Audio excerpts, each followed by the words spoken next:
Pengertian konservasi. Konservasi adalah upaya-upaya pelestarian lingkungan, akan tetapi tetap memperhatikan manfaat yang ada. Tujuan dan peranan konservasi. Konservasi bertujuan untuk mengusahakan terwujudnya kelestarian sumber daya alam hayati serta keseimbangan ekosistem. Peranan dari konservasi, pengembangan ilmu pendidikan. Yang kedua, mewujudkan kesejahteraan seluruh bangsa. Yang ketiga, pendukung pembangunan bidang pertanian. Dan yang terakhir yaitu memelihara dan meningkatkan kualitas keanekaragaman dan nilainya. Macam-macam konservasi. Konservasi dibedakan menjadi dua, yaitu konservasi in situ dan konservasi ex situ. Konservasi in situ adalah kegiatan konservasi flora atau fauna yang dilakukan di dalam habitat aslinya. Konservasi in situ mencakup kawasan suaka alam dan kawasan pelestarian alam. Contohnya seperti cagar alam. Cagar alam adalah suatu kawasan pelindungan alam yang memiliki ciri khas yaitu tumbuhan dan hewan yang perkembangannya diserahkan pada alam. Dan suaka marga satwa. Suaka marga satwa adalah kawasan hutan suaka alam yang mempunyai ciri khas berupa keanekaragaman dan memiliki keunikan jenis satwa yang membutuhkan perlindungan atau pembinaan bagi kelangsungan hidupnya. Sedangkan konservasi ex situ yaitu kegiatan konservasi flora atau fauna yang dilakukan di luar habitat aslinya. Contohnya seperti kebun raya. Kebun raya adalah kumpulan tumbuhan pada suatu tempat yang berasal dari berbagai daerah untuk tujuan konservasi, ilmu pengetahuan, dan rekreasi. Kebun botani adalah sebutan bagi lahan pertanian yang ditanami banyak manfaat tumbuhan untuk memelihara dan menjaga kelestarian dari tumbuhan. Selanjutnya yaitu ada hubungan ekosistem dengan konservasi. Sebelum kita mengetahui hubungan ekosistem dengan konservasi, kita harus mengetahui makna dari dua kata ini, yaitu ekosistem dengan konservasi. Apa sih ekosistem itu? Nah, ekosistem merupakan sistem ekologi yang terbentuk dengan adanya hubungan timbal balik antara makhluk hidup dengan lingkungannya. Nah, ekosistem ini terbentuk oleh beberapa faktor, di antaranya faktor biotik dan faktor abiotik, dan hubungan interaksi antar keduanya. Nah, komponen inilah yang menjadi keberhasilan suatu ekosistem. Komponen-komponen ini akan melakukan interaksi, saling membutuhkan satu sama lain, dan juga saling memberikan apa yang menjadi kebutuhannya. Nah, selanjutnya yaitu konservasi.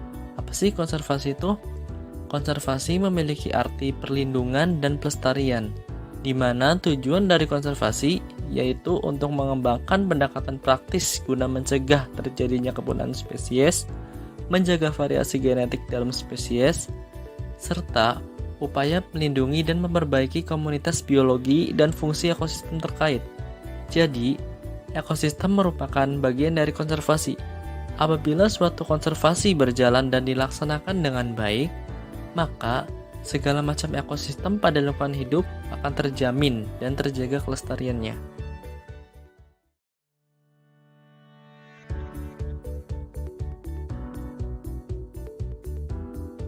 Baiklah, saya akan jelaskan tentang alasan konservasi. Yang pertama itu, konservasi ini bersifat edukatif. Maka dari itu, konservasi lingkungan ini perlu dilakukan agar dapat memberikan manfaat positif bagi pelaku konservasi. Yang kedua itu, sebagai sarana pengembangan pengetahuan alam yang juga didukung dengan penerapan teknologi yang berwawasan lingkungan hidup. Dan yang ketiga itu, sebagai hidrologi untuk mendukung berlangsungnya kehidupan. Yang keempat, menciptakan iklim yang baik dan juga seimbang untuk menciptakan lingkungan yang positif dan baik bagi makhluk hidup di sekitarnya. Sedangkan jika dilihat dari sudut pandang sosial, pengembangan kegiatan konservasi lingkungan ini dapat meningkatkan kualitas hidup manusia, menciptakan tanggung jawab secara moral manusia, dan dapat menjadi kebanggaan bagi manusia akan warisan plasma nutfah yang kaya dan melimpah.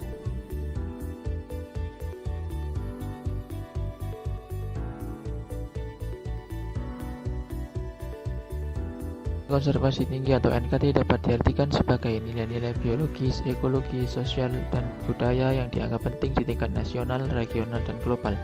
Pendekatan ini bertujuan untuk melindungi wilayah bernilai konservasi di kawasan produksi untuk melengkapi upaya konservasi di kawasan konservasi atau kawasan lindung. NKT memiliki beberapa kategori. Yang pertama yaitu NKT keanekaragaman spesies. Yang kedua, NKT ekosistem mosaik pada level lanskap dan lanskap hutan utuh. Yang ketiga, NKT ekosistem dan habitat. Yang keempat, NKT jasa ekonomi. Yang kelima, NKT kebutuhan masyarakat. Dan yang terakhir itu NKT nilai kultural. Studi kasus keanekaragaman spesies tumbuhan di areal nilai konservasi tinggi atau NKT Perkebunan Kelapa Sawit Provinsi Riau. Keanekaragaman spesies tumbuhan ini terbagi menjadi 3. Yang pertama ada indeks kekayaan spesies, di mana kelimpahan jenis tumbuhan dapat dihitung dengan beberapa metode, yaitu indeks Margalef, indeks Menhinnick, metode kelangkaan, dan metode estimasi pisau. Perhitungan yang umum digunakan dalam penelitian ini adalah menggunakan indeks Margalef. Yang kedua, indeks keanekaragaman spesies. Indeks keanekaragaman menggabungkan kelimpahan dan keseragaman spesifik menjadi satu nilai, di mana indeks keanekaragaman seringkali sulit untuk ditafsirkan karena nilai indeksnya sama dapat dihasilkan dari kombinasi kekayaan dan homogenitas spesies yang berbeda. Nilai keanekaragaman yang sama dapat dihasilkan dari bioma dengan kekayaan spesies rendah tetapi frekuensinya tinggi, atau bioma dengan kekayaan spesies tinggi tetapi frekuensinya rendah. Selanjutnya ada indeks kemerataan, di mana nilai indeks keteraturan digunakan untuk mengukur frekuensi kelimpahan individu spesies dalam suatu komunitas. Kesetaraan menggambarkan keseimbangan antara satu komunitas dengan komunitas lainnya. Nilai homogenitas yang mendekati 1 menunjukkan bahwa suatu komunitas semakin merata, sedangkan jika nilainya mendekati 0 semakin tidak merata.